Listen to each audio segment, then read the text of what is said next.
నమస్తే paper boys TV channel. ఏదైతే Iran మరియు ఇజ్రాయెల్ మీద పరస్పర బాంబు దాడులు జరుగుతున్నాయో ఆ దేశంలోనేమో యమనీ చనిపోతే సంబరాలు చేసుకుంటుంటే మన దేశంలో యమనీకి మద్దతుగా ఆయన చనిపోయినందుకు సానుభూతి తెలియజేస్తూ ఇక్కడ ధర్నా ప్రదర్శనలు చేయడము అవి జరుగుతుంది. మనతో పాటు ప్రవీణ్ బాగడి గారు ఉన్నారు, బీజేపీ. అన్నని అడిగి తెలుసుకుందాం, ఆ దేశంలో అతను చనిపోతే ఇక్కడ ఈ ధర్నా ప్రదర్శనలు ఇవి శోకానికి సంబంధించిన కార్యక్రమాలు చేయడం ఎంతవరకు కరెక్ట్ అని. అన్న నమస్తే. మన జై శ్రీరామ్. అన్న చెప్పండి, ఏదైతే అక్కడ ఇరాన్లో జరిగిన సంఘటనకు ఈ దేశానికి సంబంధం ఏం లేదు, ఇప్పుడు కూడా అయితే చెప్తానన్నా, రోడ్ల మీదకి వచ్చి ఇలా చేయడం ఎంతవరకు కరెక్ట్ అంటే అన్న అందరికీ తెలుసు.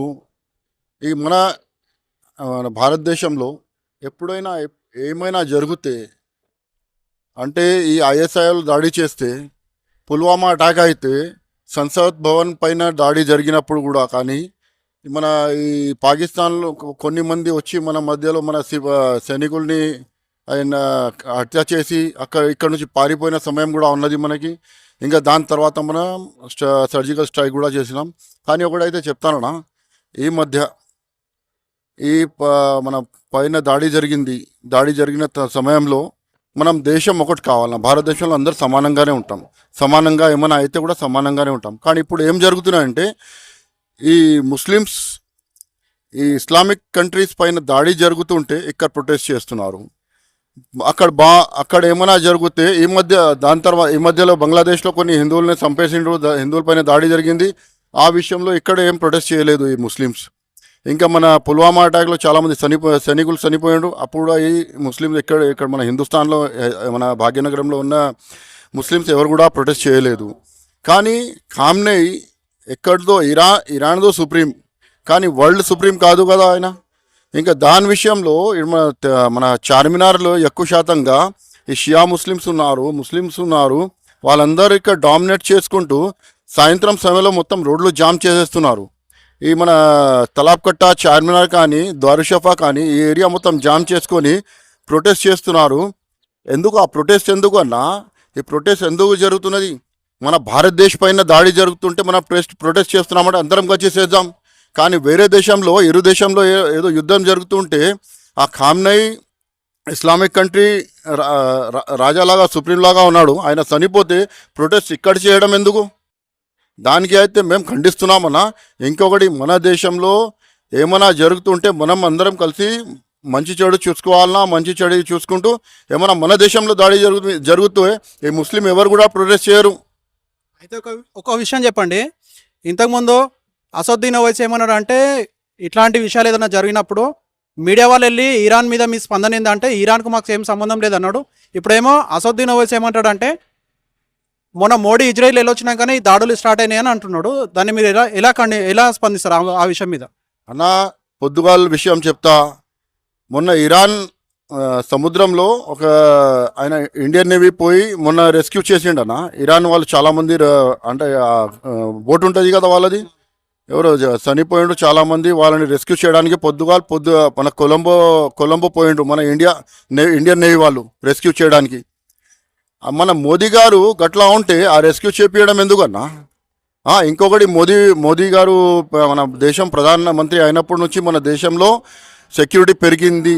మనకి బయట దేశం వాళ్ళు కూడా అటాక్ చేయడానికి భయపడుతున్నారు. అటువంటిది ప్రధానమంత్రి మన దేశానికి విశ్వరూపంలో తీసుకుపోతున్నారు. కానీ ఈ ముస్లిం స్ట్రాటజిక్ అంటే వాళ్ళది ఈ మధ్య లోపలనే ఉండిపోయింది. మన దేశంలో ఒక కాన్స్టిట్యూషన్ ఉన్నది. ఆ కాన్స్టిట్యూషన్ ప్రకారంగా మనం ఏమైనా ప్రొటెస్ట్ ఉంటే కాన్స్టిట్యూషన్ ప్రకారంగా చేయాలన్నా. కానీ రోడ్ల మీద వచ్చి, అంతకుముందు బంగ్లాదేశ్లో మన హిందువులపైన దాడి జరుగుతుంటే పాకిస్తాన్ జెండా ఇంకా స్టిక్కర్ రోడ్ల మీద పెడితే వాళ్ళు కంప్లైంట్ ఇచ్చి అది తీపిచ్చిండు. కానీ ఇప్పుడు మొత్తం బయట మన అమెరికాది, ఇంకా వేరే ఇజ్రాయెల్ది అక్కడికి పోస్టర్ ఎక్కడంటే అక్కడ ప్రొటెస్ట్ చేసుకుంటూ ఆడ పెట్టేస్తున్నారు. ఇప్పుడు డిపార్ట్మెంట్లకి కానీ, పోలీస్ డిపార్ట్మెంట్కి కానీ, గవర్నమెంట్కి కానీ కనిపిస్తలేదా? ఎప్పుడు అబ్జెక్షన్ చేస్తలేరు. అక్కడిక్కడ చూస్తే మొత్తం ప్రొటెస్టరే ఉన్నారు. ఆ రోడ్ల మీద కూర్చుంటున్నారు 2 గంటలు కానీ 3 గంటలు కానీ. ఇంకా మొన్న మొలాలీలో కూడా మన హిందువులపైన దాడి జరిగింది. ఎందుకు జరిగిందంటే ఒక పోస్టర్ అడ్డం వచ్చింది. ఆ పోస్టర్ మన ఎవరో పోయి మన కుర్రోడు ఎవరు తీయడానికి పోతే దాని మీద అటాక్ చేసి ఏమంటే ఈ ఖామ్నేయి ప్రొటెస్ట్ ప్రొటెస్టర్ పోస్టర్ మేము పెడితే అది గుంజి పడేసిండు. ఆయన తీయడానికి ప్రయత్నించి దాని గురించి మేము వాళ్ళని పట్టుకొని పోలీసు వాళ్ళకి ఇస్తున్నాం. అరే పోలీసు వాళ్ళు మన దగ్గర చట్టాలు ఉన్నాయి, పోలీసు వాళ్ళకు డైరెక్ట్ ఇచ్చేయాలి కదా. అటాక్ చేసి మాబ్ లించింగ్ చేసుకొని కొట్టి ఆయన సావు బతుకులు ఉన్నారు, హాస్పిటల్లో అడ్మిట్ ఉన్నారు, అప్పుడు పోలీసు వాళ్ళకి పిలిపించి ఇస్తారా? ఏమన్నా ఈ దిమాగ్ ఉందా వాళ్ళకి? ఉల్టా మన పైననే దాడి చేస్తున్నారు వాళ్ళు కామ్నై పెట్టుకొని. ఈ ఎంఐఎం వాళ్ళు దానికి మొత్తం పూర్తిగా బాధ్యతలు వహించాలన్నా. ఎందుకంటే ఈ మొత్తం దేశంలో ఎక్కడైనా ఏమైనా అయితే మన హైదరాబాద్లో అంటే దాడి ఏమైనా చేస్తున్నారంటే ఈ ఎంఐఎం వాళ్ళే రెచ్చగొడుతున్నారు అందరినీ. ఎంఐఎం పెద్ద బ్యానర్ ఆ దారుషఫాలో పెట్టిండు. అంటే ప్రొటెస్ట్ చేస్తున్నాం, కండెమ్ చేస్తున్నాం, ఇజ్రాయెల్ అమెరికా కలిసి ఖామ్నేని చంపేసిండు.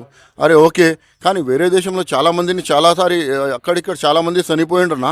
ఎప్పుడన్నా ఎంఐఎం వాళ్ళు బ్యానర్ పెట్టిండ్రా? అయితే ఓవైసీ ఏమంటున్నాడు అంటే మోడీ ఇజ్రాయెల్ పర్యటన తదనంతరం తర్వాతనే ఈ దాడులు జరిగినాయి, ఇరాన్ మీద అటాక్ ఇజ్రాయెల్ చేసిందని అంటున్నాడు. అంటే మోడీ ఏమని చెప్పొచ్చు అనే మాట వచ్చేటట్టు మాట్లాడుతున్నాడు. దాన్ని మీరు ఎలా తీసుకుంటారు? అన్నా ఈ కావాలన్నామని అసదుద్దీన్ ఓవైసీ, అక్బరుద్దీన్ ఓవైసీ మన హిందువుల పైన రచ్చగొట్టి ఈ ముస్లింలకి కానీ ఎప్పుడైనా కానీ చూడండి మీరు, సబ్సే పహలే ముస్లింలకి దుష్మన్ ఎవరు ఉన్నారంటే ఈయననే ఉన్నారు. ఎవరు? ఎంఐఎం పార్టీ, అసదుద్దీన్ ఓవైసీ, అక్బరుద్దీన్ ఓవైసీయే. ఎందుకంటే వాళ్ళని రచ్చగొట్టి మన హిందువుల పైన దాడి చేపించడానికి రచ్చగొడతారు. కావాలన్నామని ఈ కొన్ని ప్లానింగ్ ప్రకారంగా చేస్తారు. అరే దేశద్రోహి వాళ్ళ మీద యాక్ట్ పెట్టి ఫస్ట్ వాళ్ళని అరెస్ట్ చేయాలన్నా. ఎందుకంటే మన దేశంలో ఎక్కడైనా ఏమైనా జరుగుతూ ఉంటే ప్రొటెస్ట్ చేయాలన్నా అంటే అందరు కలిసి చేయాలన్నామని చెప్తున్నా. కానీ వీళ్ళేం చేస్తారంటే అందరూ అంటే ఇస్లామిక్ కంట్రీ మీద దాడి జరిగితేనే వీళ్ళకి ప్రొటెస్ట్ గుర్తుకొస్తుంది. హిందువుల పైన దాడి జరిగితే గుర్తురాదా? అరే మా ఎమ్మెల్యే రాయాసింగ్ చెప్పిండ్రు, అరే మీకు ఎక్కువగా అంటే మీకు మన ఇరాన్ మీద ప్రేమ ఉంటే అక్కడ వెళ్ళమని చెప్పిండు. ఇరానీ పైన ప్రేమ ఉంటే, ఆ ఖామ్నే పైన ప్రేమ ఉంటే నేను టికెట్లు కూడా చేపిస్తా, మేము అక్కడ పంపిస్తా మిమ్మల్ని. అందరు ఆడ పోయి స్లోగన్లు ఇవ్వండి, ప్రొటెస్ట్ చేసుకోండి, ఏమైనా చేసుకోండి, ఈడ మాకు ఎందుకు పరేషాన్ చేస్తున్నారా అని చెప్పిండు. అరే ఎంత చెప్తుంటే కూడా ఈ ఓవైసీకి ఎవరికి దిమాగ్ రాదా? ఈడ ఓల్డ్ సిటీలో కావాలన్నామని సిచ్యువేషన్ మొత్తం అట్మాస్ఫియర్ ఖరాబ్ చేయడానికి ప్రయత్నిస్తున్నారు. ఎవరు చేస్తున్నారు? ఎంఐఎం వాళ్ళే చేస్తున్నారు. అంటే వాళ్ళు ఏమంటున్నారు అంటే ఆయన మా షియా మతానికి సంబంధించిన మత గురువు కాబట్టి మేము ఇక్కడ ప్రొటెస్ట్ చేస్తున్నాము, ఇజ్రాయెల్కి వ్యతిరేకంగా అంటున్నారు. కానీ భారతదేశానికి ఇజ్రాయెల్కి మంచి సంబంధాలే ఉన్నాయి. ఇక్కడ వీళ్ళు ఇలాంటి చేయడం వల్ల ఇజ్రాయెల్కి భారతదేశానికి సంబంధాలు చెడిపోయేటట్టు కూడా మనం ఈ వీడియోలని బయట సర్క్యులేట్ అయితే భారతదేశానికి ఉన్న ఇజ్రాయెల్కి ఉన్న సంబంధం కూడా చెడిపోయేటట్టు కనిపిస్తుంది. దీని మీద మీరు ఎట్లా మాట్లాడతారు? అలా ఒకటి చెప్తా, భారతదేశానికి ఇజ్రాయెల్కి సంబంధం బాగానే ఉన్నది. కానీ ఇరాన్కి అయితే మేము వ్యతిరేకంగా లేదు కదా. ఇరాన్కి వ్యతిరేకంగా ఉంటే ఆ అరేబియన్ సీలో వాళ్ళది పోర్ట్స్ అని పడిపోతే ఈ అమెరికా వాళ్ళ టార్పెడో మిజైల్తో దాడి చేసినప్పుడు అవి మొత్తం చాలామంది సైనికులు చనిపోయిండ్రు. రెస్క్యూ చేయడానికి ఎవరు పోతున్నారు ఆడ? మన బీజేపీ గవర్నమెంట్లో ఉన్న ప్రధానమంత్రి మన నరేంద్ర మోదీ గారి రెస్క్యూ చేయడానికి కొలంబోలో ఒక పోర్ట్ పంపించిండు కదా. ఇండియన్ నేవీని ఎవరు పంపించిండు? నరేంద్ర మోదీ గారే పంపించిండు కదా పొద్దుగాలన. టీవీ ఛానల్లో చూడండి కావాలంటే. ఈ అసదుద్దీన్ ఓవైసీ ఏమన్నా ఎక్కువగా వాళ్ళకి మీద ప్రేమ ఉంటే వెళ్ళమనండి, మేము కూడా ఏడు నుంచి పంపిస్తాం. అరే కావాలన్నామని ఇక్కడ మన హిందూ ముస్లిం రెచ్చగొట్టడానికి ప్రయత్నిస్తున్నారు, అట్మాస్ఫియర్ ఖరాబ్ చేయడానికి ప్రయత్నిస్తున్నారు. ఇప్పుడు చూడండి చార్మినార్లో మేము ఎక్కువ శాతంగా ఉన్నాం, ఈ షియా ముస్లిం కూడా ఎక్కువ శాతంగా ఉన్నారు. కావాలన్నామని ఇప్పటివరకు ఇంకొకటి చెప్తా, మన షియా ముస్లిం పైన ఎప్పుడైనా ఏమైనా జరుగుతూ ఉంటే మధ్యలో ఎవరు పోయిండ్రు? మన బీజేపీ వాళ్ళే సపోర్టింగ్గా పోయిండ్రు. ఎంఐఎం వాళ్ళు ఇప్పటివరకు పోలేదు. ఆ దారుషఫాలో వాళ్ళ గ్రౌండ్ విషయంలో ఏమైనా గొడవ జరిగితే మన బీజేపీ కార్యకర్తలే పోయిండ్రు. ఇంకా ఏమైనా జరిగితే కూడా వాళ్ళకి బీజేపీ సపోర్టింగ్గానే ఉంటారు. కానీ ఇప్పటివరకు వాళ్ళ విషయంలో షియా ముస్లిం విషయంలో కూడా మన బీజేపీ కానీ బీజేపీ పార్టీ నేతలు కానీ ఎవరు కూడా వ్యతిరేకంగా మాట్లాడలేదు. అయితే ఇప్పుడు ఈ కామిని మరణం తర్వాత ఇక్కడ ఉన్న ముస్లింలు, షియాలు, సున్నీలు అందరూ కలిసి ధర్నా ప్రదర్శనలు చేయడము, ఇజ్రాయెల్కి వ్యతిరేకంగా మాట్లాడడం జరుగుతుంది. అయితే పహల్గామ్లో హిందువులని అక్కడ హిందువా కాదా అని పాయింట్ పి మరీ చెక్ చేసి చంపడం జరిగింది. దాని మీద మీరు ఎలా హిందువులకు ఏం చెప్పాలనుకుంటున్నారు? అన్నా నేనైతే ఒకటి చెప్తున్నా, పహల్గాం అటాక్ జరిగింది మన మీద. అంతకుముందు సంసద్ భవన్ పైన దాడి జరిగింది. హర్ ఘర్ సే అఫ్జల్ నిక్లేగా, హర్ ఘర్ సే అఫ్జల్ పైదా అవగామని వాళ్ళే అన్నారు. ఇప్పుడు ఖామ్నే విషయంలో కూడా వాళ్ళు అట్లనే అంటున్నారు. ఎవరు కూడా దేశం గురించి ఆయన అక్కడ చనిపోయాడు, మన దగ్గర చనిపోలేదు. ఇంకొకటి చెప్తా, మన హిందువులు కూడా అందరు జాగ్రత్తగా కావాలన్నా. ఎందుకంటే మన ముస్లిం పైన దాడి జరుగుతాయి, ఇస్లామిక్ కంట్రీ పైన దాడి జరుగుతుంటే ఇక్కడ ముస్లిం అందరు ఒకటి అయిపోతున్నారు. కానీ వాళ్ళకి ఇస్లామిక్ కంట్రీస్ ఉన్నాయి, క్రిస్టియన్లకి అమెరికా కంట్రీ లాగా ఉన్నది. క్రిస్టియన్ కంట్రీస్ చాలా ఉన్నాయి. మన హిందువులకి ఏ కంట్రీ లేదు, మనకి హిందుస్థాన్ ఒకటే ఉన్నది. మేము ఈడనే సావాలన్నా ఈడే బ్రతకాలన్నా, మనం ఏకంగా కాకపోతే, హిందువులు జాగ్రత్త కాకపోతే మనం ఇట్లనే దెబ్బ తింటూ ఉంటాం. వేరే వాళ్ళు ఇస్లామిక్ పేరుతో కానీ క్రిస్టియన్ ఇసాయి పేరుతో కానీ మన మీద దాడి జరుగుతున్నట్టు ఉంటుంది. ఎందుకంటే మన హోలీ పండుగ రోజు కూడా ఎక్కడనో మీకు అందరు చూసారని కూడా సోషల్ మీడియాలో ఒక పోస్ట్ వచ్చింది. మన ఈ క్రిస్టియన్స్ కలిసి మన హిందువులని హోలీ ఆడుతుంటే కొట్టిండ్రు. అంతకుముందు చెంగిచెర్ల కూడా ఈ ముస్లిమ్సే మన వాళ్ళని కొట్టిండ్రు. అందరికీ తెలుసు, లాస్ట్ ఇయర్ జరిగింది ఈ విషయం. ఇప్పుడు కూడా చెప్తా, ఈ దాడులు మన మీద ఇట్లనే జరుగుతుంటుంది. మనం ఏకంగా కాకపోతే, మనం జాగ్రత్తగా కాకపోతే ఈ దాడి మనం ఇట్లనే ఉంటుంది, మనం ఇట్లనే బ్రతకాలన్నా ఉంటుంది. కానీ మనం గట్టిగా కావాలన్నా, మన దేశం గట్టిగా కావాలన్నా, ఎందుకంటే మన దేశ ప్రధానమంత్రి నరేంద్ర మోదీ గారు విశ్వగురువులాగా ఇప్పుడు మనం ఏదో వేరే రూట్లో వెళ్తున్నాం. దాని గురించి వీళ్ళకి ఎవరికి కూడా అర్థమవుతలేదు. ఇంకా ఏమంటే డిహైడ్రేషన్ చాలామందికి అవుతుంది. వాళ్ళకి ఈనో తాగిపియాలన్న అవసరం మనకే ఉన్నది. ఆ ఈనో ఉన్నామంటే మనం గట్టిగా కావాలన్నా ఆ ఈలోలాగా తాగిపించి వాళ్ళని ఇంకా ఏం చేయాలన్నా అది చేయడానికి వెనుక జరగవద్దు. మనం గట్టిగా కావడానికి ప్రయత్నం చేయాలన్నామని అంటున్నా. ఫైనల్గా చెప్పండి, ఆ రోజు ఏ రోజైతే మనం హోలీ హ్యాపీగా జరుపుకున్నామో, బయటి దేశాలలోనేమో ఒకరి మీద ఒకరు బాంబులు చల్లుకొని వాళ్ళు అది ప్రాణాలు పోగొట్టుకుంటుంటే, మన దేశంలోనేమో ఒకరి మీద ఒకరు రంగు చల్లుకుంటూ హ్యాపీగా హోలీ జరుపుకున్నారు. మన దేశ ప్రధాని ఏ విధంగా మనల్ని చూస్తున్నాడు అనేది కొంతమంది మోడీ ప్రధాని అయిన తర్వాత మత కళాలు జరగడము అవి జరుగుతున్నాయి అని ఆయనను బ్లేమ్ చేయడం జరుగుతుంది. దీన్ని మీరు ఎట్లా చూస్తారు అన్న? మన బీజేపీ గవర్నమెంట్ వచ్చి 12-13 ఇయర్స్ అయిపోయింది.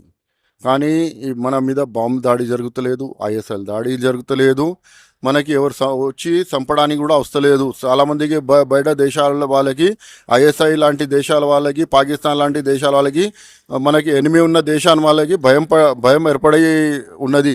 ఎందుకంటే ఇక్కడ మనం స్ట్రాంగ్ అయిపోయినామని. ఇంకొకటి చెప్తాను, నా దేశంలో కూడా హిందూ సంస్కృతి పెరిగిందన్న. అంతకుముందు ఏమైనా హిందూ సంస్కృతి పండుగలు ఏమైనా ఉంటే భయపడాలన్నా పడుతుండే. మన భాగ్యరక్ష దేశంలో కానీ, అంతకుముందు దక్కన్ హైదరాబాద్ కాసిం రజ్వీ ఉన్నప్పుడు కూడా, నిజాం ఉన్నప్పుడు కూడా మనం బతుకమ్మ పండుగ కూడా చేయలేకపోతుండే. కానీ అట్లనే ఇప్పుడు దానికి టోటల్ ఆపోజిట్గా ఇప్పుడు మనం మారిపోయినాం.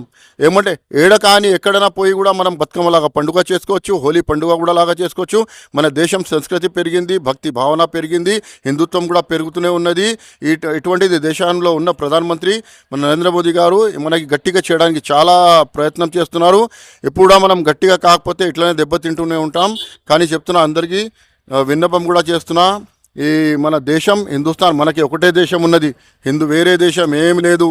దాని గురించి ఇక్కడ నుంచి మన వేరే దేశంలో ఏమైనా జరిగితే వాళ్ళు క్రియాకలాపాలు చేస్తున్నారు కదా, ఇక్కడ నుంచి కూడా మనం ఈ దేశం నుంచి కూడా ఎటువంటిది వాళ్ళని రిటర్న్ పంపించాలని మనం కోరుతున్నాం. ఎందుకంటే మనం గట్టిగా అయితేనే వాళ్ళు భయపడతారు, భయపడకపోతే ఉల్టా మనల్నే భయపడించడానికి ప్రయత్నిస్తారు వాళ్ళు.